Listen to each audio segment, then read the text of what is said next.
Oi pessoal, Marcos Lago aqui. Tem um experimento muito interessante que foi feito da seguinte maneira. Pegaram uma família de pessoas relacionadas diretamente, tipo pai e filho, mãe e filho, irmãos, e parentes relacionados mais distantemente, primos, tios, avós, né? Pegaram essa turma toda e foram pareando dois a dois, né? Para fazer o quê? Para fazer o seguinte: era uma competição de segurar o ar embaixo d'água, tá? Uma coisa muito fácil. Então, pareava dois irmãos, eles tinham que abaixar na água e contava-se o tempo que eles conseguiam ficar submersos, tá bom? E depois pegava um primo, depois pegava com o tio, depois pegava com o avô, depois pegava com a mãe, com o pai, e foram misturando toda essa turma. Legal. Quais foram os resultados? Quanto mais próximo geneticamente era o par, então, por exemplo, dois irmãos têm 50% dos genes compartilhados, né? Filho e mãe, filho e pai também 50%. Você pega um tio, você tem 25%. Você pega um primo, 12,5%. E assim por diante as contas, certo? O que aconteceu? Quem que venceu? Quem segurava mais tempo o ar? As duplas que tinham maior proximidade genética. Então as duplas de irmãos foram melhor, as duplas pai filho ou mãe e filho foram melhor, tá? E as duplas com mais distância genética foram pior, seguravam menos o ar. Interessante. Então aí foram algumas conclusões tiradas, né? Quanto mais próximo você é geneticamente de alguém, mais você protege aquela pessoa, mais você protege partes de você que estão naquela pessoa, tá? Então é um instinto de proteção a você mesmo no outro. A gente já falou disso em vídeos por aí, né? Por que eu estou falando desse experimento? Porque é o seguinte, até a gente se juntar em grandes cidades, né, em grandes comunidades, que foi há 10 mil anos, 12 mil anos depois da revolução da agricultura, nós vivíamos em bandos de 40, 60 pessoas apenas, tá? Como tribos, espalhadas pelo mundo todo, tá bom? Olha que interessante. Quem é que estava na tribo? O pai e as mães, né? Que normalmente era mais de uma mulher. Se o cara tivesse uma boa possibilidade de recursos de proteção, tinha mais de uma esposa.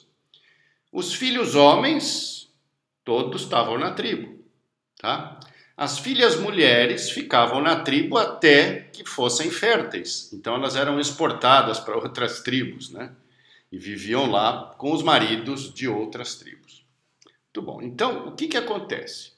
O cérebro masculino, ele está associado a viver, ele está mais acostumado, vamos dizer assim, evolutivamente, a conviver com parentes genéticos, com irmãos, e com esposas que foram importadas de outras tribos, né?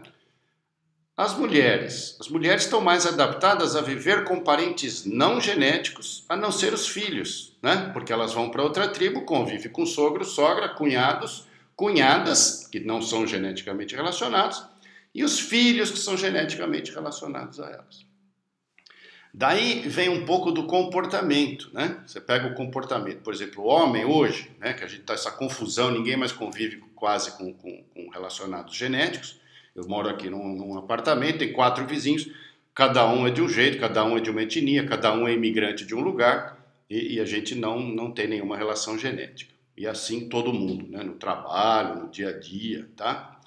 Então o que acontece? O homem, olha o cérebro nosso como é interessante e meio até primitivo. Quando a gente faz um grande amigo, a gente chama de quê? A gente chama de brother, né? A gente chama de irmão. A gente usa um termo de relação genética para designar uma relação não genética, tá? Então o homem precisa desse grupo, né, esse agrupamento, torcida do futebol, a turma do clube, e vários grupos que o homem faz e fica lá, né? Esse é meu irmão, esse é meu brother, né? E a mulher? Mulher não, né? Até tem um outro, essa é minha cis, mas não é Não é esse tipo de análise que o cérebro feminino faz, tá bom? É muito mais racional, muito mais capaz de separar as relações. Os homens confundem muito mais as relações, né? E o que a gente tem visto? Um certo mal-estar, né? O mal-estar da sociedade moderna, que a gente chama assim, é todo mundo meio descontente, meio desconfortável, meio desprotegido. A gente tem visto, apesar dos homens ainda conseguirem uma série de posições de poder, né? A gente vê uma diminuição de masculinidade ou de possibilidade de funcionamento masculino mais normal, porque os homens estão mais desprotegidos mesmo, né? Se vocês imaginarem, quem tem que ter uma ereção é o homem. Ele é um bicho que precisa de muita tranquilidade para poder se reproduzir, né? Se ele não conseguir regular muito bem a ansiedade e proteção, ele não tem ereção, ele não se reproduz, né? A mulher um pouco mais diferente, né? O homem é mais indiscriminado na busca de parceiras, a mulher é super discriminativa ou discriminatória em relação à busca de parceiro, tá bom? Confusões da sociedade moderna, né? Nós temos aí uma dominação do indivíduo que é mais astuto, né? Do indivíduo que faz coalizão, né? E se junta em grupos de dominação da massa. A gente tem visto isso, né? O Nietzsche chamou esses caras de fracos, né? Eu chamo esses caras de ressentidos. E aí a gente pensa um pouquinho em posições que a gente chama de posição de dominação ou de dominância, né? O indivíduo que tem posição de dominância, o que quer dizer o alfa, né? O alfa não é o super-homem, tá bom? Eu recebi uma crítica super grande de um amigão meu sobre o vídeo do Dia dos Pais. Então aqui estou tentando explicar um pouquinho. O que é o alfa, na verdade? O alfa é um bicho macho que consegue produzir substâncias internas de ligação à família e de capacidade de proteção a essa família. Nada além disso, ele não é um bicho totalmente especial e supremo. Tem uma capacidade de proteção maior à família dele, tá? E ele produz as substâncias adequadas no cérebro para que ele volte para a família, para que ele proteja a família, para que ele faça ligações de longa duração, de boa qualidade, inclusive com outros machos, né? O indivíduo que protege, o indivíduo que combina, tá bom? Então, talvez tenha ficado a impressão que eu estava falando mal dos betas. Não, eu só estou falando que os betas têm uma oportunidade, não existe esse alfa-beta no ser humano, mas eu estou só exagerando o conceito. Não existe isso. A gente tem graus de alfa, né? E alguns graus de beta também.